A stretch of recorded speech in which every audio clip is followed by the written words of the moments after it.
Very good morning dear student. आज का हमारा टॉपिक है साइक्लोएल्केन्स और साइक्लोएल्केन के अंदर है बनाना बॉन्ड ऑफ साइक्लोप्रोपेन्स। इससे पहले हमने पढ़ा है साइक्लोएल्केन्स के अंदर Baeyer strain theory of cycloalkenes.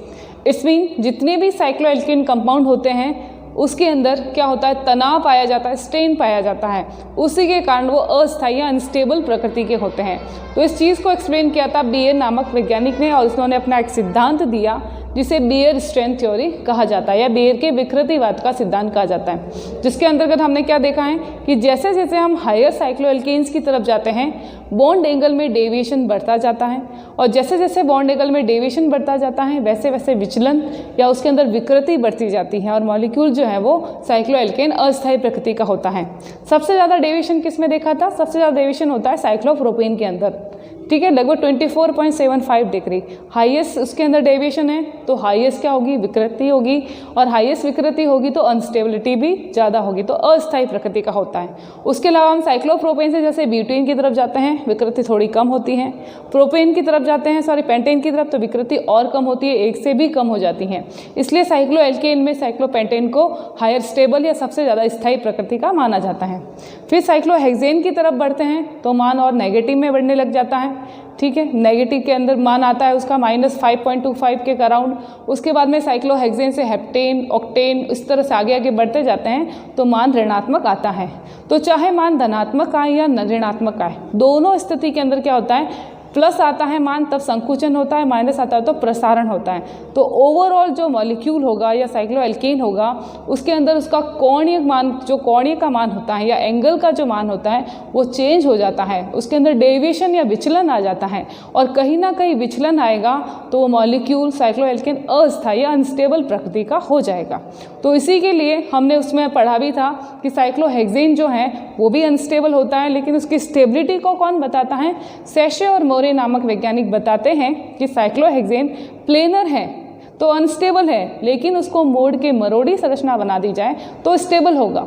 और दो प्रकार की मरोड़ी संरचना बनती है, कौन कौन सी?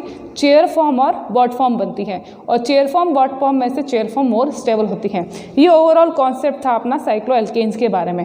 आज हमें ये देखना है कि साइक्लोएल्केन के अंदर जो साइक्लोप्रोपेन जो पहला सदस्य है वो हायर अनस्टेबल होता है। अगर वो हायर अनस्टेबल है तो हम उसके प्रोडक्ट कैसे पढ़ पा रहे हैं, हम कैसे उसकी केमिकल रिएक्शन पढ़ पा रहे हैं, अगर वो बनता ही नहीं है तो हम उसकी स्टडी कैसे कर पा रहे हैं, ठीक है। तो हमें ये देखना है कि साइक्लोएल्केन बनता है तो बनता कैसे है। इतना ज़्यादा तो विचलन होता है, 60 डिग्री का एंगल है तो लगभग 24 डिग्री के आसपास तो उसमें डेविएशंस होगा, ज़्यादा अनस्टेबल होगा, बहुत ज़्यादा रिएक्टिव होगा तो वो अनस्टेबल होगा तो वो क्या होना चाहिए? टूट जाना चाहिए, स्टेबल रहना ही नहीं चाहिए, रिएक्शन होनी ही नहीं चाहिए उसमें कोई।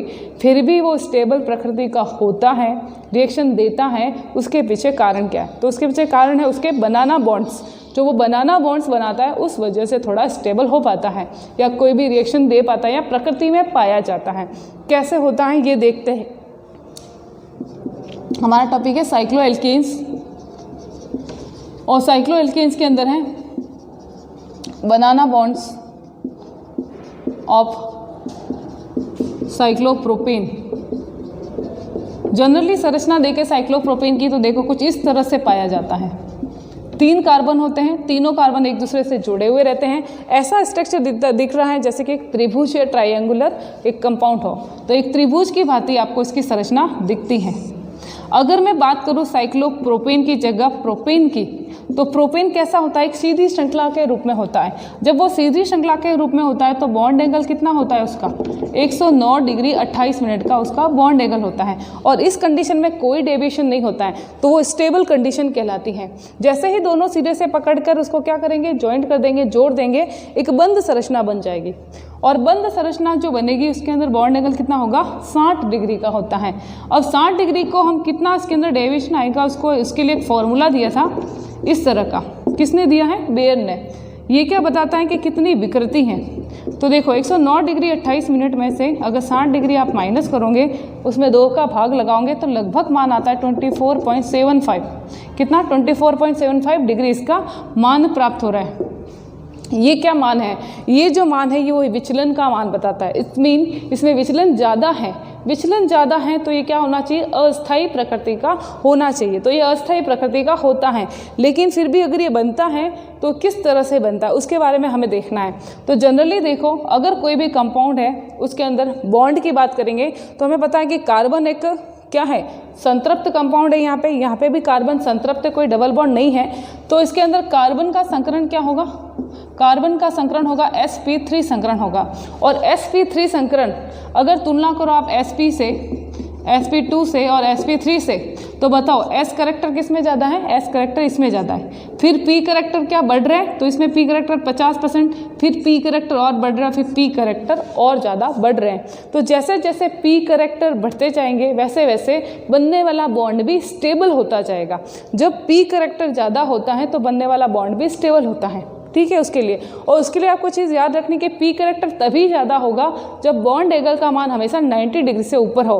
अगर 90 डिग्री से नीचे है तो पी करेक्टर का मान कम हो जाएगा। तो यहाँ पे इसकी संरचना कुछ इस प्रकार से बनती है। इसके पास कौन सा है, sp3 संकरित कार्बन है, तो अतिव्यापन कौन सा होगा, sp3 के साथ sp3 ही जुड़ेगा। और जब sp3 के साथ sp3 अतिव्यापन करता है, अक्स टू अक्स कह सकते हैं, एक्सियल ओवरलैपिंग करता है, तो बॉन्ड जो बनता है वो बहुत स्टेबल बनता है।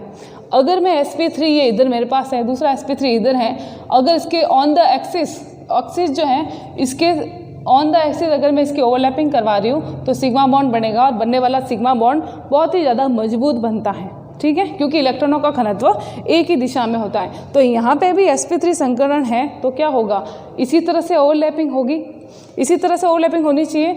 तो अब इसमें होगा क्या, इस तरह की संरचना होती है साइक्लोप्रोपीन की, ठीक है। ये बॉन्ड आप जैसे मानना इसके अंदर ये बॉन्ड नहीं है, जस्ट आप एक शो करना, इस तरह की संरचना है। अब प्रत्येक के पास में क्या है, sp3 संकरित कक्षक हैं, कितने होंगे, प्रत्येक के पास में 4 sp3 संकरित कक्षक होते हैं। ये sp3 संकरित कक्षक जो है वो इस तरह से ओवरलैपिंग करेंगे। देखो यहाँ पे अगर ओवरलैपिंग करेंगे तो क्या होगा, एक्सियल ओवरलैपिंग होगी, बॉन्ड मजबूत बनेगा। लेकिन यहाँ पे इस तरह की ओवरलैपिंग पॉसिबल नहीं है, तो ये किस तरह से ओवरलैपिंग करेंगे, इनके अंदर इस तरह की ओवरलैपिंग होती है जिसे हम कहते हैं साइडवाइज ओवरलैपिंग। ये इधर से यूँ और इधर से यूँ, ठीक है, बाहर की तरफ ये यहाँ से ओवरलैप कर रहा है, ये यहाँ से ओवरलैप कर रहा है, ये इधर ओवरलैप कर रहा है और ये इधर ओवरलैपिंग कर रहा है। इस तरह से जो संरचना बनती है, जो बॉन्ड बनता है वो आपको कुछ इस तरह से दिखाई देता है। जैसे ये है तो आपको बॉन्ड कुछ ऐसा दिखाई देता है, इस तरह से बना हुआ। ये जो आपके ऑर्बिटल्स हैं, जो कक्षक हैं, ये भी आपको इसी तरह से दिखाई दे रहे हैं। कैसे दिखाई दे रहा है, ऐसा लग रहा है कि बनानाज हो, केले की भांति आपको दिख रहे हैं, जस्ट लाइक बनानाज। तो साइक्लोप्रोपीन के अंदर जब sp3 संकरित कक्षक आपस में अतिव्यापन करेंगे, सिग्मा बॉन्ड का निर्माण करेंगे, तो उस दौरान जो sp3 संकरित कक्षक होते हैं वो ओवरलैप करेंगे और वो ओवरलैप ऑन द एक्सिस न करके साइडवाइज ओवरलैपिंग करते हैं और इस तरह से बॉन्ड बनाते हैं, इस तरह की ओवरलैपिंग करते हैं। ऐसा लगता है जैसे कि बनानाज हो। बनानाज कैसे होते हैं, बिल्कुल स्ट्रेट नहीं होते, हल्के से कर्व होते हैं। तो इसके अंदर भी जब बॉन्ड बनेंगे तो वो बाहर की तरफ हल्के से कर्व शेप में होते हैं, जस्ट लाइक अ बनानाज। इसलिए इसके अंदर जो बॉन्ड होते हैं उन्हें बनानाज बॉन्ड कहा जाता है। अब देखो, अगर ये जिस तरह से जैसे बना हुआ है, ठीक है, ये एक त्रिभुज बना हुआ है, ये आपका मान लो साइक्लोप्रोपेन है, ठीक है, ये मैं साइक्लोप्रोपेन बना दिया। इस तरह से अगर बॉन्ड अगर जुड़ जाते हैं या एक्स टू एक्सिस की तरफ बॉन्ड अगर ओवरलैपिंग करते हैं तो बनने वाले बॉन्ड स्टेबल होते हैं। लेकिन यहाँ पे क्या हो रहा है, बाहर की तरफ से ओवरलैपिंग कर रहे हैं, तो बाहर की तरफ ओवरलैपिंग करेंगे तो उसके अंदर क्या होगा, बॉन्ड एंगल का जो मान है वो लगभग 109 डिग्री भी ना होकर उससे भी ज़्यादा हो जाता है। कितना हो जाता है, 115 डिग्री के आसपास बॉन्ड एंगल के यहाँ पे मान होता है। अब ये जो बॉन्ड बने हैं ये बॉन्ड भी अनस्टेबल प्रकृति के होते हैं, इसलिए क्या होगा, अस्थायी प्रकृति का होगा। और इतना अनस्टेबल होने की वजह से बहुत ही ज़्यादा रिएक्टिव होता है, क्योंकि कोई भी चीज़ अस्थायी होगी तो वो क्रियाशील होगी, अस्थायी होगी तो वो टूटना चाहेगी, रिएक्ट करना चाहेगी। इस वजह से बहुत ही ज़्यादा क्या होगी, क्रियाशील या रिएक्टिव प्रकृति की होती हैं। जैसे ही रिएक्शन होगी ये क्या करेगी, ये जो बंद संरचना है वो खुल जाएगी और वापस ओपन स्ट्रक्चर बना देगी और स्टेबल हो जाएगी। तो आपको इसमें याद रखना है कि साइक्लोप्रोपेन जो है उसके अंदर जो बॉन्ड कैसे पाए जाते हैं, बनानास बॉन्ड होते हैं। और बॉन्ड एंगल का मान कितना होता है, 115 डिग्री। जनरली कार्बन के अंदर जब sp3 की बात करते हैं बॉन्ड एंगल कितना होता है, 109 डिग्री 28 मिनट, लेकिन यहाँ पे इससे भी ज़्यादा होता है। तो ये है बनानास बॉन्ड के बारे में साइक्लोएल्केन के। अब आता है इसकी कुछ केमिकल रिएक्शन। ये इतना छोटा ही टॉपिक था बनानास बॉन्ड के बारे में। अब साइक्लोएल्केन की केमिकल रिएक्शन, रासायनिक अभिक्रियाएं। हमें पता है कि साइक्लोएल्केन जो है वो बहुत ही ज़्यादा रिएक्टिव होता है, बहुत ही ज़्यादा क्रियाशील होता है। उसके जो हायर मेंबर्स होते हैं वो बनते ही नहीं है, बन ही नहीं पाते। लोअर मेंबर भी बहुत ज़्यादा अस्थायी प्रकृति के होते हैं। फिर भी इनमें कुछ रासायनिक अभिक्रियाएं होती हैं। कौन कौन से रासायनिक अभिक्रियाएं होती हैं, तो देखना कुछ केमिकल रिएक्शंस या रासायनिक अभिक्रियाएं।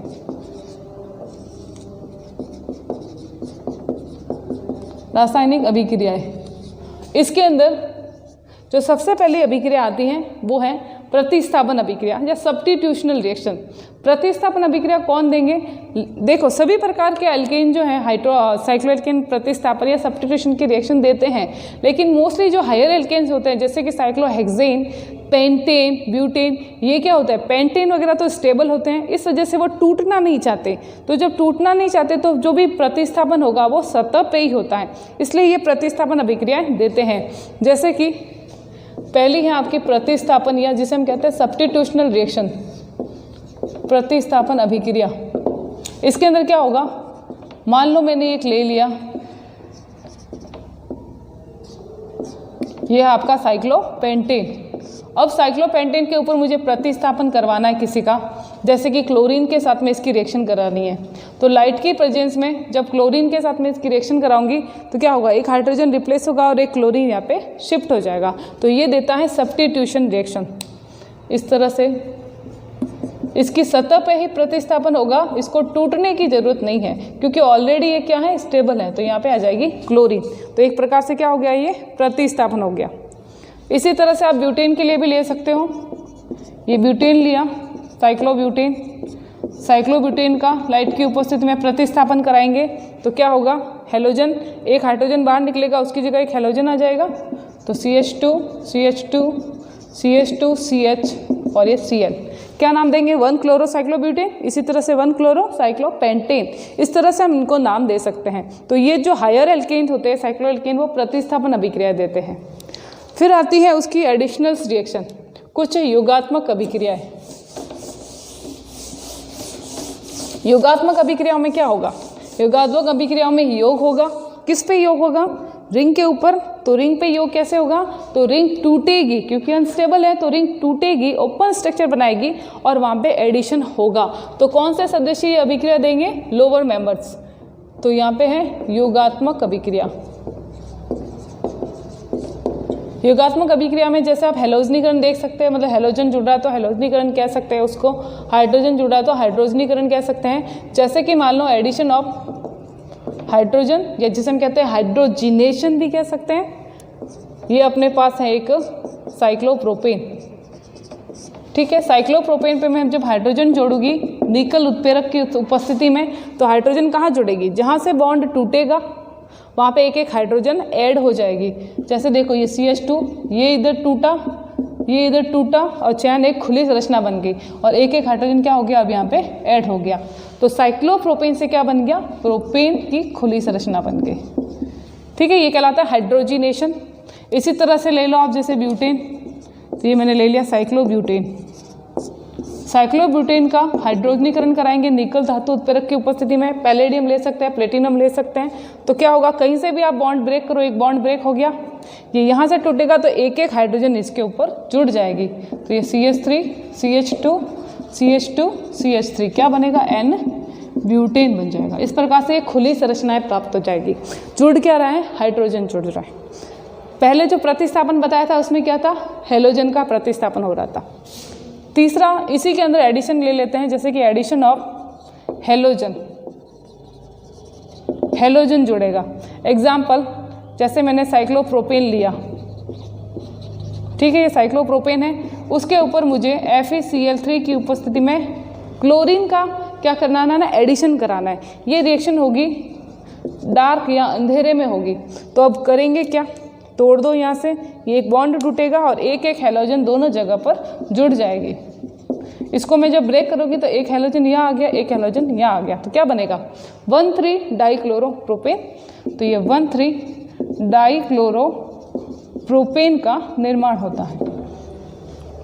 ये क्या है, ये है एडिशन ऑफ हैलोजन्स का। उससे पहले पढ़ा एडिशन ऑफ हाइड्रोजन का। इसी प्रकार से इसमें तीसरा पढ़ते हैं एडिशन में ही एडिशन ऑफ हाइड्रोहेलोजनीकरण। अब देखो सुनना, हाइड्रोहेलोजनीकरण क्या क्या जुड़ेगा, हाइड्रोजन भी जुड़ेगा, हेलोजन भी जुड़ेगा, तो ये होता है हाइड्रोहेलोजिनेशन अभिक्रिया। तो मैं इसको क्या कहूँगी, हाइड्रोहेलोजिनेशन। इट्स मीन दो नाम इसके अंदर आ रहे हैं, हाइड्रो भी जुड़ेगा और हेलो भी जुड़ेगा। तो कौन जुड़ेगा, HCl HBr इस प्रकार से।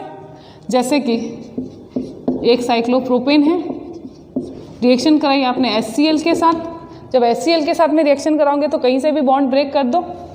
जैसे कि ये मान लो मैंने यहाँ से बॉन्ड ब्रेक कर दिया, तो यहाँ से टूटा, यहाँ से टूटा, एक कार्बन पे आएगा हाइड्रोजन, एक कार्बन पे आ जाएगा हेलोजन। तो इस प्रकार से बनेगा CH2। देखो CH2 एक आ गया हेलोजन और एक CH2 पे हाइड्रोजन जुड़ गया, एक हो गया CH3। तो नाम क्या है इसका, ये 1 2 3 है, तो 1 क्लोरोप्रोपेन। इसी तरह से ब्यूटेन लोगी तो क्या बनेगा 1 क्लोरोब्यूटेन। इस प्रकार से ये होती है हाइड्रोहेलोजिनेशन की अभिक्रिया। ठीक है, कौन जुड़ रहा है, HCl, हाइड्रोहेलोजिनेशन हो रहा है। ये है योगात्मक अभिक्रिया। तीसरे नंबर की देखते हैं हम ऑक्सीडेशन अभिक्रिया। ऑक्सीकरण भी होता है एक अभिक्रिया, ये भी देखते हैं ऑक्सीकरण। उसके अंदर क्या होगा, जैसे कि मैंने एक ले लिया साइक्लोब्यूटेन लिया, अगर इसकी रिएक्शन मैं कराऊं KMnO4 की उपस्थिति में, क्षारीय माध्यम में, KMnO4 की उपस्थिति में जब क्षारीय बेसिक मीडियम में ऑक्सीडेशन कराया जाता है तब रिंग टूटती है और रिंग के जो टर्मिनल कार्बन होते हैं, टर्मिनल मतलब सीरो वाले बाहर की तरफ, पहला और अंतिम कार्बन, ठीक है, जैसे ये पूरी रिंग है टूट गई तो पहला कार्बन और लास्ट कार्बन, तो पहला और लास्ट कार्बन जो होता है टर्मिनल कार्बन होता है, उसका ऑक्सीडेशन होगा किसके अंदर, सीधा कार्बोक्सिलिक ग्रुप के अंदर। तो ये देखो इस तरह से टूट गया, जैसे ये टूटेगा तो ये पहला कार्बन और ये लास्ट कार्बन होगा CH2। पहला कार्बन किस में बदल जाएगा, एसिड के अंदर, दूसरा कार्बन में बदल जाएगा एसिड के अंदर बदल जाएगा। इस प्रकार से एक डाई कार्बोक्सिलिक अम्ल का निर्माण हो जाता है। तो ये डाई कार्बोक्सिलिक ब्यूटेनोइक एसिड बनता है। डाई कार्बोक्सिलिक क्यों, क्योंकि दो इसके अंदर कार्बोक्सिलिक ग्रुप हैं, तो डाई कार्बोक्सिलिक एसिड बनता है। तो ये है इसकी कुछ रासायनिक अभिक्रियाएं। सिंपल सी अभिक्रिया हैं, योगात्मक अभिक्रिया हैं। उससे पहले प्रतिस्थापन पढ़ी थी, और योगात्मक जिसके अंदर हाइड्रोजन का एडिशन, हेलोजन का एडिशन, हाइड्रोजन हेलोजन का एडिशन, और फिर ऑक्सीडेशन के बारे में। तो ये साइक्लोएल्केन्स के अंतर्गत आपको पढ़ना है। और साइक्लोएल्केन के अंदर देखो हमने मेथड ऑफ फॉर्मेशन पढ़ा था, उसके अंदर मैंने आपको 4 विधियाँ बताई थी कि साइक्लोएल्केन्स कैसे बनता है। 2 विधियाँ उसके अंदर और हैं जो लिखानी बाकी रह गई थी, वो भी मैं आपको अभी लिखवा रही हूँ। तो 2 विधियाँ और थी, वो भी आप लिख लो कि साइक्लोएल्केन बनाने की विधि जो है उसके अंदर और कौन कौन सी विधि है। तो एक जो है जिसे हम कहते हैं डील-सैडर अभिक्रिया, और एक होता है एरोमेटिक कंपाउंड से। 4 आपने पढ़ी थी, ये 5वीं विधि देख लो बनाने की विधि के अंदर, जिसे हम कहते हैं डील्स-एल्डर अभिक्रिया। डील्स-एल्डर देखो ये नाम से भी आती है और बनाने की विधि उसके अंतर्गत भी आएगी। अगर नेम रिएक्शन आती है तो भी याद रखना है। डील्स-एल्डर अभिक्रिया में हम लेते क्या हैं, हम लेते हैं 1,2,1,4, उसके अंदर हम लेते हैं 1,3-ब्यूटाडाइन, इसका नाम क्या है 1,3-ब्यूटाडाइन, और साथ में होती है एथीन, ये क्या है एथीन, ठीक है, ये दोनों ली हैं। अब ये क्या करेगी, आपस में रिएक्शन करेगी, साइक्लो एडिशन रिएक्शन होती है। मतलब साइक्लो एडिशन रिएक्शन का मतलब है कि ये जुड़ेगी और साइक्लिक कंपाउंड बनाएगी, ऐड होकर साइक्लिक कंपाउंड बनाएगी, इसलिए साइक्लो एडिशन। अब कैसे वो टूटेगी, ये बॉन्ड टूट के यहाँ बंद बनाएगा, ये बॉन्ड यहाँ शिफ्ट हो जाएगा, ये बॉन्ड टूट के यहाँ बंद बनाएगा, ठीक है। तो अब देखो कार्बन कार्बन बंद बनेगा, डबल बॉन्ड का सिंगल हो गया, सिंगल का डबल बॉन्ड हो गया, डबल बॉन्ड से वापस कार्बन कार्बन सिंगल बॉन्ड जुड़ जाएगा। कितने हैं, 1 2 3 4 5 6, 6 कार्बन है, तो 6 कार्बन की एक रिंग बनेगी ऐसे। ये CH2, ये CH2 आपका CH2 सिंगल बॉन्ड हो गया, इधर क्या है, इधर CH है, अब क्या आया, डबल बॉन्ड आ गया, इधर क्या CH2 और इधर सिंगल बॉन्ड। इस तरह की एक बंद संरचना प्राप्त हुई जिसको हम कहते हैं साइक्लोहेक्सीन। हेक्सीन क्यों कहते हैं? बिकॉज अभी डबल बॉन्ड है, हमें 2 हाइड्रोजनों की ज़रूरत है, तो हम क्या करेंगे, 2 हाइड्रोजनों का एडिशन करेंगे। कहाँ पे? यहाँ और यहाँ, तो ये बॉन्ड टूटेगा और यहाँ पे 2 हाइड्रोजन आ जाएंगे इस तरह से, और क्या बनता है ये बन गया आपके साइक्लोहेक्सेन। ठीक है, ये क्या बन गया, साइक्लोहेक्सेन का निर्माण हो गया। तो ये भी विधि इंपॉर्टेंट है, डील-सैल्डर अभिक्रिया, इसे कहते हैं 4+2 साइक्लो एडिशन अभिक्रिया। 4+2 इसलिए कहते हैं कि 4 मतलब ये 4 कार्बन वाला और 2 ये 2 कार्बन वाला आपस में जुड़ता है और 6 कार्बन वाली एक रिंग संरचना साइक्लोएल्केन का निर्माण करता है। This is known as a Diels Alder अभिक्रिया। उसके बाद में लास्ट आती हैं एरोमेटिक कंपाउंड से। कौन सा एरोमेटिक कंपाउंड? बेंजीन से।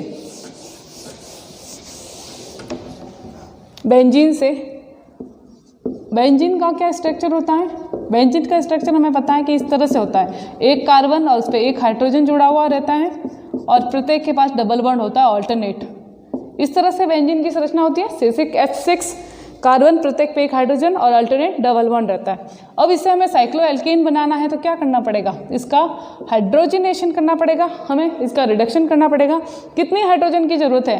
प्रत्येक पे एक एक हाइड्रोजन की जरूरत है, तो कितने हाइड्रोजन चाहिए आपको टोटल? आपको 6 हाइड्रोजन चाहिएगी, एक यहाँ एक यहाँ एक यहाँ, मतलब टोटल 6 जगह पे 6 हाइड्रोजन। तो जैसे ही 6 हाइड्रोजन अपन जोड़ देंगे बेंजीन में, क्या बनेगा, ये आपके साइक्लोएल्केन या साइक्लोहेक्सेन बन जाएगा। ये बन गया साइक्लोहेक्सेन। किससे बना है? बेंजीन से। बेंजीन क्या है? एक एरोमेटिक हाइड्रोकार्बन्स होता है। ठीक है, तो ये बेंजीन से इसका हाइड्रोजनेशन करेंगे उच्च ताप पर, हायर टेम्परेचर पर, तो क्या होगा, साइक्लोहेक्सेन का निर्माण हो जाता है। तो ये है method of formation of cycloalkenes. 2 बाकी थे, वो मैंने आपको अभी लिखवा दिए और हमने पढ़ ली इसकी केमिकल रिएक्शंस, साइक्लोएल्केन की रासायनिक अभिक्रिया क्या होती हैं। उसके बाद में साइक्लोएल्केन में जो इम्पोर्टेंट है वो इसकी बियर स्ट्रेंथ थ्योरी है। तो इस यूनिट के अंदर एक टॉपिक था एल्केन्स, हमने क्लियर कर लिया। दूसरा था साइक्लोएल्केन्स, वो भी आज क्लियर हो गया। तीसरा टॉपिक अब हमें लेंगे जो अगली क्लास में लेंगे, जिसका नाम है डाइन्स के बारे में, तो वो अपन नेक्स्ट क्लास में पढ़ेंगे। तो आज के लिए इतना ही, थैंक यू।